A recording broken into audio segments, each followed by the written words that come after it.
Bu sene 16-20 Eylül tarihleri arasında yapılan Teknofest çerçevesinde insansız hava araçları lise kategorisinde öğrencilerimiz Emrah'tan, Ramazan, öğretmen arkadaşım Hakan Arasgır'dan yapılan yarışmada yaklaşık 300 takım arasında birinciliğini elde etmiş bulunmaktayız.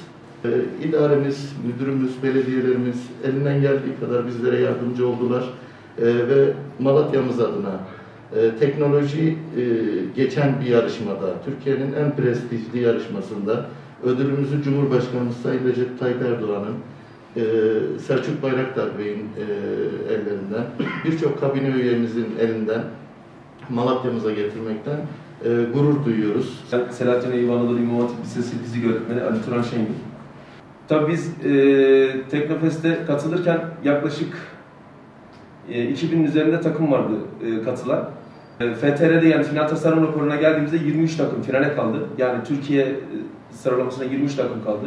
Bu 23 takım içerisinde Türkiye ikincisi olduk. Tabii bunun için gururluyum. Ben Anatolia takım kaptanıyım. İkram Şevval Toptaş. Tabii yani Malatya'ya ikincilik getirmek çok büyük bir gurur. Teknofest bu yıl Gaziantep'te düzenlendi. Peşini bırakmak istemiyoruz açıkçası. Daha önümüzde birçok yarışma var. Hani sadece Türkiye çaplı olarak düşünmüyoruz. Uluslararası yarışmalara da katılmayı çok istiyoruz. Kabul ettiğiniz için teşekkür ederiz. Benim ismim Ali Mirza Akçıkarsan. Hüma'nın ortaya çıkış süreci aslında çok zordu ve birçok engelle beraber çıktı. Yani hayallerimizi süsleyen bir uçan arabadan daha fazlasıydı Hüma. Pandemi, onun dışında bu alan yeni olduğu için birçok zorluk bizi epey bu alanda zorladı yani. Ama hayallerimizle birlikte Teknofest'e kavuştuk çok şükür. İnsan hayalleriyle yaşar. Hayalleri olmayan, o hayalleri gerçekleştirmek için çalışma anlayışı içerisinde olmayan, emek sarf etmeyen, gecesini gündüzüne katıp o hayalleri gerçeğe dönüştürmeyen bir ülkenin çok fazla mesafe alması mümkün değil.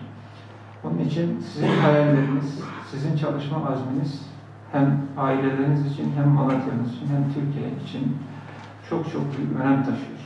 Tebrik ediyorum. Hocalarımız da aynı şekilde gençlerimize inanan, onlarla birlikte bu başarıyı gerçekleştirebileceğine yürekten inanan hocalarımız da çok önemli. Çünkü onlara yön vermek, onların hedeflerine ulaşmak gibi Anadolu İmam Hatip Lisemizin değerli hocalarını da yürekten tebrik ediyorum. Başarılarınızın devamını diliyorum. Malatya halkı adına, Malatya insanı adına da bizlere bu gururu yaşattığınız için sizlerle gurur duyduğumuzu ifade etmek istiyorum.